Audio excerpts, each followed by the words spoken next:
சட்டப்பேரவை விதி எண் 55 கீழ் கவன ஈர்ப்பு ஒன்று அனைத்து இந்திய அண்ணா திராவிட முன்னேற்ற கழகத்தினுடைய சட்டமன்ற உறுப்பினர்கள், நானும் மரியாதைக்குரிய அண்ணன் OS மணியன் அவர்கள், மரியாதைக்குரிய அக்ரி கிருஷ்ணமூர்த்தி அவர்கள் மற்றும் பல சட்டமன்ற உறுப்பினர்கள் அரசனுடைய கவனத்தை ஈர்க்க வேண்டும் என்ற அடிப்படையிலே சட்டமன்ற பேரவை விதி 55 கீழ் கவன ஈர்ப்பு கொடுத்து 5 நாட்கள் ஆகின்றன. 5 நாட்களாக இந்த கவன ஈர்ப்பை எடுக்கப்படவில்லை. இந்த கவன ஈர்ப்பு மிக முக்கியமான கவன ஈர்ப்பு. 12/8/2026 அன்று மயிலாடுதுறை மாவட்டம் திருமுல்லை வாசல் ஊராட்சி தொடுவாய் கிராமத்தைச் சேர்ந்த நம்ம தமிழ்நாட்டைச் சேர்ந்த மீனவர்கள் 4 பேர் சவிதியிலே தங்கி மீன்பிடி தொழில் ஈடுபட்டிருந்தார்கள். இவர்களை ஈரானி கடற் கொள்ளையர்கள் தாக்குதல் நடத்தியுள்ளார்கள். இதில் மாவீரன் வயது 38 துப்பாக்கியால் நெற்றில் சுடப்பட்டதால் அப்பொழுதே அவர் இறந்துவிட்டார். மற்றும் பால்ராஜ் தகப்பன் பெயர் சாமித்துறை திருமுல்லை வாயில், 2வது சங்கர் தகப்பன் பெயர் கோவிந்தசாமி திருமுல்லை வாயில், 3வது மணிகண்டன் கடலூர் ஆகியோர் படுகாயத்துடன் சவுதி மருத்துவமனையில் சிகிச்சை பெற்று வருகிறார்கள்.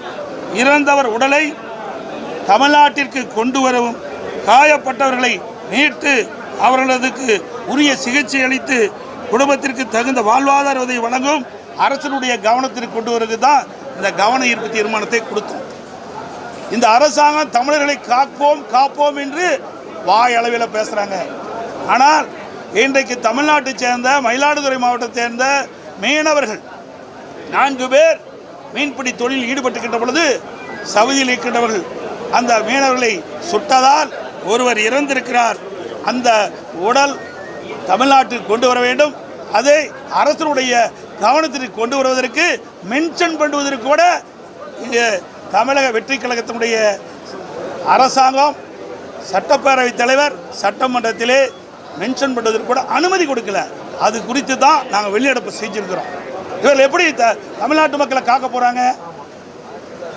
இன்றைக்கு தமிழ்நாட்டு மக்களுக்கு ஒரு தமிழன் எங்கே இருந்தாலும் பாதிக்கப்பட்டால் அவருக்கு குரல் கொடுப்பதுதான் அரசுடைய கடமையாக கடந்த காலத்தில் இருந்தது. ஆனால் இன்றைக்கு தமிழனுக்கு பாதுகாப்பும் கிடையாது. வெளிநாட்டில் வாழ்கின்ற தமிழனுக்கு பாதுகாப்பும் இல்லை. வெளிநாட்டவர்களால் சுட்டு கொல்லப்பட்டு அந்த உடல் சவுதியிலேயே ஒரு வாரமாக கிடைக்கின்றது. அந்த உடலை தமிழ்நாட்டிற்கு தாயத்துக்கு கொண்டு வர வேண்டும் என்ற அடிப்படையில் தான் இது என் 55 கீழ் கவன ஈர்ப்பு நான் கொடுத்தோம்.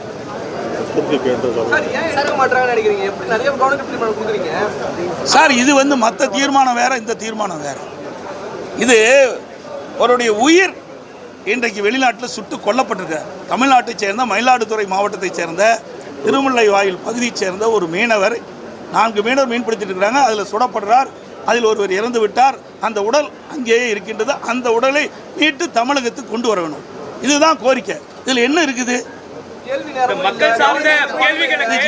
இது ஒரு வாரமாக 4-5 நாளாக தொடர்ந்து கேட்டுட்டு இருக்கிறோம். 5 நாட்களாக தொடர்ந்து அவையில் வலியுறுத்திட்டு இருக்கிறோம். இதை விட முக்கியமான என்ன பிரச்சனை இருக்குது? எனக்கு எதுக்கோ பாராட்டு கொடுக்குறாங்க. அத்தனை உறுப்பினருக்கும் பாராட்டு கொடுக்குறாங்க. இது ஒரு உயிர் போயிருக்குதுங்க. தமிழ்நாட்டை சேர்ந்த ஒருவர் வெளிநாட்டால் சுடப்பட்டு இறந்திருக்கிறார். அந்த உடலை தாயகத்துக்கு கொண்டு வருவதற்கு இவர்களுக்கு பதில் சொல்வதற்கு ஏன் அச்சப்படுகிறார்? இதை கூட இவர்கள் கவனத்தில் எடுத்துக்கொள்ள வேண்டாம். இந்த அரசாங்கம் எப்படி செயல்படும் என்பது மக்கள் உணர வேண்டும். ஏங்க, ஒண்ணுமே இந்த கவர்மெண்டே நடக்கலையே. எல்லாம் ரீல்ஸ் மாதிரி தான். எல்லாம் ரீல் விட்டுக்கிட்டு புகடல வரும்போது கத்துறாங்க. எது கத்துறானே தெரியாத கத்துறான். ஏங்க, ஒரு உடலை மீட்க வேண்டும் என்று சோதனையான நேரத்தில், இன்றைக்கு துயரமான நேரத்தில் கத்திட்டு இருக்கிறாங்க. இவர்களுடைய சட்டமன்ற உறுப்பினருடைய நிலைமை இப்படி இருக்குது. இவங்க எங்க போய் நாட்டு மக்களை காப்பாற்ற போறாங்க? நீங்க இப்படி சொல்றீங்க. ஆனா சட்டசபையில் இன்னைக்கு பாட்டெல்லாம் பாடினாங்க, எம்ஜிஆர் பாட்டெல்லாம் பாடுறாங்க. ஆமா, அதாவது உயிர் போனதை பற்றி கவலை இல்லை, பாட்டு பாடுறது தான் முக்கியம். ஏங்க, ஒரு உயிர் போய்விட்டது. தமிழ்நாட்டை சேர்ந்த வேதனையாக இருக்குதுங்க. குறிப்பாக ரொம்ப வேதனைப்படும். இதுக்கு முந்தி 38 வயசு அந்த குடும்பத்தில் இருக்கிற உறவினர்லாம் எப்படி வேதனைப்பட்டு கொண்டு இருப்பாங்க. அந்த வேதனை கூட புரியாமல் ஒரு அரசாங்கம் அதான் ரீல்ஸ் விடுற அரசாங்கம் தான் நடந்துகிட்டு இருக்குது. மக்கள் சார்ந்த பிரச்சனைகள் அதே போல பார்த்தீங்கன்னா இந்த கர்நாடகத்தில் நம்முடைய எல்லைக்கு 2 எல்லைக்கு இருக்கிற பகுதியில் பூர்வீகமாக தமிழர்கள் அவர்கள் அங்கே கர்நாடகத்தில் வசித்து வராங்க. அவருடைய கால்நடை காணாமல் போய்விட்டது என்று வனத்துறையில் போய் தேடிட்டு இருக்கும்போது வனத்துறை அதிகாரிகள் சுட்டு கொல்லப்படுறதாக அவருடைய உறவினர்கள் தெரிவிக்கிறாங்க. எல்லா பத்திரிகைகள் வந்தது. நேற்றைய தினம் கூட இது விவாதம் நடத்தப்பட்டது. அதுக்கு 2 நாள் போராடி வாதாடி வாங்குறோம். இதில் எங்கே தமிழ்நாட்டு மக்களை காப்பாற்ற போகிறோம்? வெளி மாநிலத்தில் இருந்தாலும் சரி, வெளிநாட்டில் இருந்தாலும் சரி, தமிழர்கள் பாதிக்கப்படுகின்ற பொழுது உடனுக்குடன் கடந்த கால அரசாங்கம், அது அதிமுக அரசாங்கம் சரி, திமுக அரசாங்கம் சரி, ஒரு கவனம் இப்போ 0 ஹவரில் கொண்டு வந்தால் உடனே எடுத்து அதுக்கு தீர்வு காணுவாங்க. இந்த அரசாங்கம் அதை பற்றி கவலைப்படுறதே கிடையாது. மிக மோசமாக ஒரு சூழ்நிலையில் இந்த அரசாங்கம் செயல்பட்டு கொண்டிருக்கிறது. இது வன்மையாக கண்டிக்கத்தக்கது. அந்த குடும்பத்தை சேர்ந்தவர்களுடைய மனநிலை எப்படி இருக்குன்னு கூட உணராத ஒரு அரசாங்கம் இந்த அரசாங்கம்.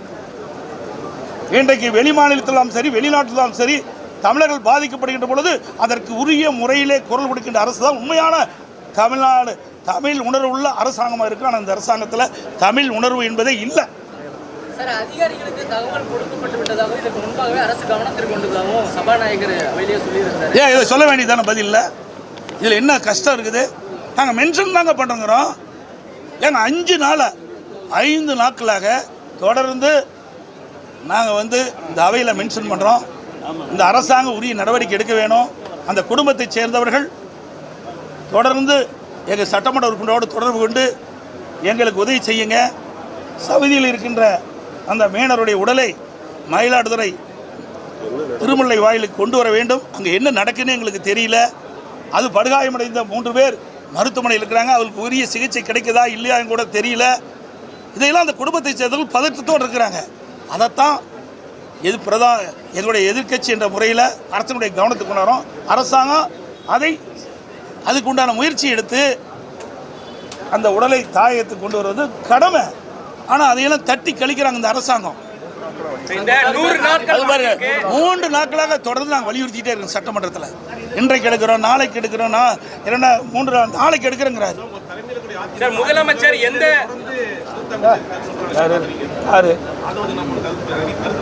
யார் அவரா? அந்த கட்சி இருக்குது இல்லையான்னு பார்க்கலாம். அந்த கட்சி துவங்கி 3 வருஷம் தான் ஆகுது. ஏங்க இன்றைக்கு தமிழ்நாட்டை சேர்ந்த மயிலாடுதுறை மீனவர் அங்கே குண்டடிபட்டு இறந்து கிடக்கிறார். நாங்கள் வரும்போது கைதிட்டு சிரிச்சுட்டு இருக்கிறேன். உணர்வுள்ள ஒரு தமிழன் சிரிப்பானா? எவ்வளோ துயரமான சம்பவம் கிடையாது அவர்களுக்கு.